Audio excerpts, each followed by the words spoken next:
Abra sua Bíblia, João 17, 20. A oração de Jesus por mim. Aqui são duas orações. A primeira, Jesus ele orava pelos discípulos. E essa que nós vamos ler agora, ela foi feita para nós, para todos nós. Então nós vamos, dentro dessa palavra, entender o que Deus ele pede para a gente. O que Jesus pede para a gente. Isso é bem interessante, né? O que ele pede na oração dele para a gente. A gente conhece muito a oração dominical, a oração do Pai Nosso, mas essa oração aqui, muitos não conhecem. E ela é primordial para entendermos e para conhecermos a Deus. O que nos faz conhecer de verdade. Como eu disse anteriormente, como conhecer alguém que eu não posso ver, que eu não posso tocar? Como? Fica até a pergunta, né? Como? Vamos ver. João 17, 20. Coloca a mão sobre a tua Bíblia, inclina a tua cabeça. Espírito Santo, que o Senhor nos dê a tua sabedoria e a tua direção para que possamos entender e compreender a tua palavra. Amém.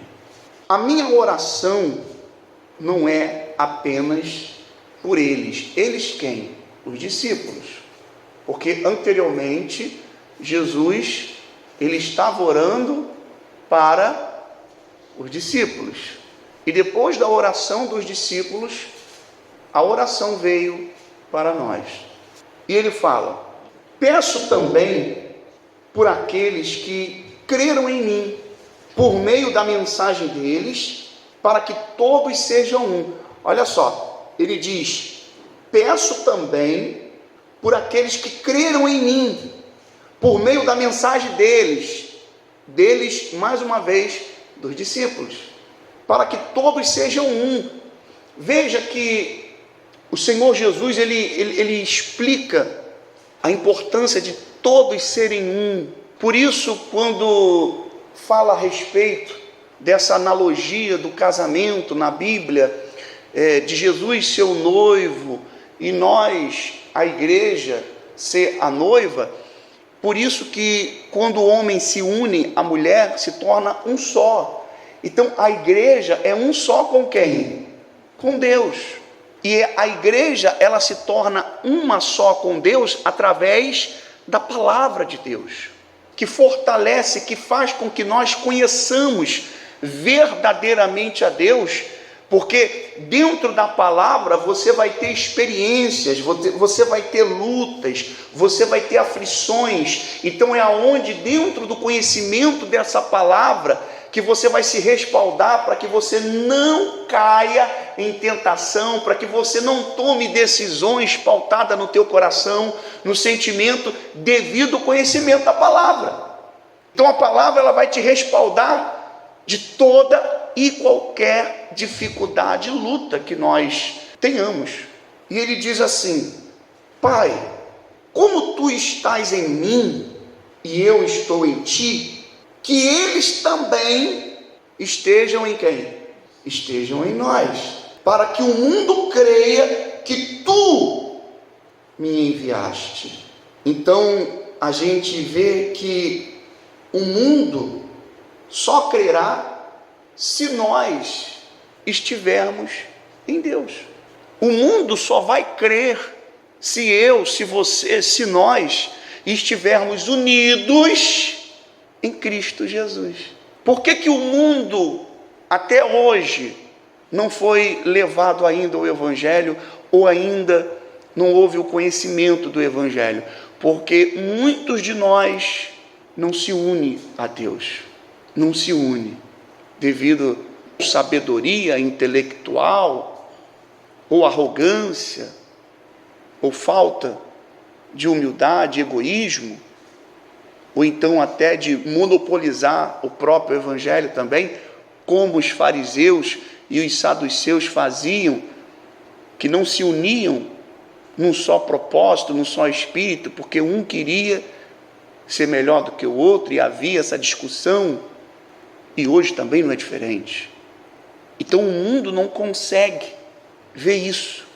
Só que independente de quem não crer em Jesus, ou diz que crê, porque se eu digo que creio em Jesus, eu tenho que me unir ao meu irmão numa só fé, num só espírito, para que nós possamos levar ao mundo a palavra, através da nossa vida.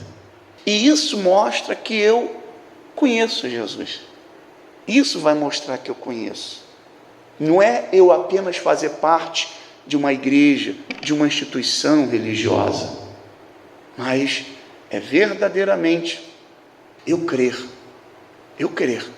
nós crermos. Então ele fala, para que o mundo creia que tu me enviaste, dê-lhe a glória que me deste, para que eles sejam um, como nós somos um. Mais uma vez, eu neles e tu em mim. Olha só Jesus falando, a oração dele, eu neles e tu em mim. Uma conexão, uma conexão, que sejam levados à plena unidade, para que o mundo saiba que tu me enviaste e os amaste, assim como amaste a mim.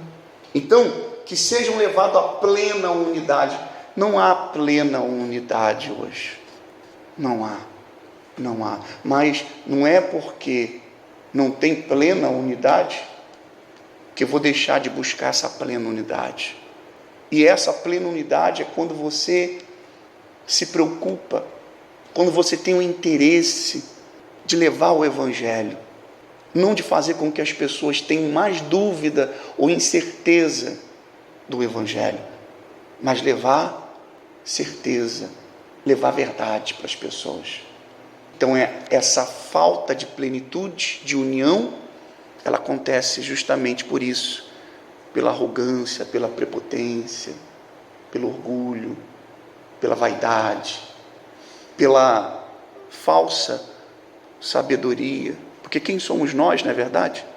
Quem somos nós? Quando a gente sobe no altar para poder levar a palavra, quem fala não é a gente, quem fala é o Espírito Santo. Mas quando você se permite fazer um com Deus, aí Ele vai falar através de você. E é isso que Jesus está explicando. Eu também não preciso subir o altar para que Jesus seja um. Eu posso fazer do meu lugar, eu posso fazer no meu trabalho, eu posso fazer na minha casa, no meu bairro, na minha rua, o altar. Eu posso, porque eu sou sacerdote também. Nós somos sacerdócio vivo de Deus.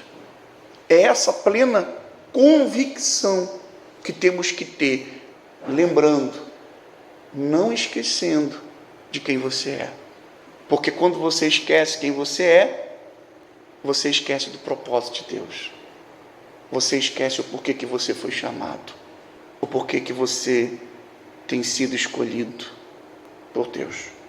No 24 diz assim: Pai, quero que os que me deste estejam comigo onde eu estou e vejam a minha glória, a glória que me deste, porque me amaste antes da criação do mundo. Pai justo, embora o mundo não te conheça, eu te conheço, e estes sabem quem me enviaste. Eu os fiz conhecer o teu nome, e continuarei a fazê-lo, a fim de que o amor que tens por mim esteja neles, e eu neles esteja. Olha a oração do Senhor Jesus. Agora você entende o porquê que não se explica quando você está no momento de dificuldade, de luta ou de aflição, vem uma força dentro de você para você reagir, vem a palavra que te encoraja para você prosseguir. Está vendo? Que às vezes Deus, quando você não quer enxergar o que Ele quer falar com você, é preciso Ele usar alguém para poder falar contigo. Até um perturbado. Não precisa ser um crente não, tá? Deus usa até um endemoniado. É verdade. Deus usa até uma pessoa perturbada para poder falar contigo. Deus não usou um jumento para poder falar com Balaão. É por isso que a gente tem que ser sensível à voz de Deus e entender o que Ele quer realizar na nossa vida. E para que Ele possa fazer, a gente tem que permitir. Para que você possa entender, você tem que buscar. Só vai entender quem busca. Só vai compreender quem passa pelas provas, pelos desertos, pelas tribulações. Então isso é conhecer a Deus. E se você ainda não conhece, Ele te dá oportunidade para você conhecê-lo. Como? Você buscando. Como você está fazendo aqui hoje. Através dessa palavra, dessa oração que Jesus fez por mim e por você. O que mais Ele deseja é que você, que eu, que nós sejamos um com Ele. Assim como Ele é com o Pai. Isso é muito bacana. Isso é muito relevante. Extraordinário, podemos dizer assim. Você entender isso. Mas quando você não conhece a Deus, você menospreza. Você coloca isso como algo irrelevante. E qualquer coisa lá no mundo vai fazer com que você se distancie dessa palavra. Está dando para compreender, gente? Eu acredito que vocês entenderam. Então, se vocês querem conhecer a Deus, busque isso, essa intimidade. Dentro de situações difíceis, é melhor ainda, porque você vai ser provado através da tua fé, das tuas atitudes, das tuas intenções. É verdade. É onde você vai dizer não para o teu coração que quer dizer sim. E você vai provar a boa e agradável vontade de Deus na tua vida. Não é isso que nós queremos? Eu sei que dentro dessa unidade que Deus quer, nessa plenitude que nós não conseguimos enxergar neste mundo, que nós sejamos essa unidade. Por isso, é bom não abrirmos a nossa boca para ficar falando mal ou comentando mal de ninguém, de igreja nenhuma. Não é bom. Comentários, um comenta, às vezes você fala Jesus, mas qual é o nosso papel? É orar por essas pessoas, é orar. E mostrar para aquelas que estão ao nosso lado a verdade, a palavra da verdade. E só vamos mostrar isso para o mundo, como aqui está dizendo, só mostraremos se nós crermos de verdade. Se você crê de verdade. Se você conhecer de verdade. Mesmo quem você nunca viu e quem você nunca tocou. Mas você crê. Aí está a fé. Aí está quem Deus, Ele procura como verdadeiro adorador. Amém? Então fique de pé, por gentileza.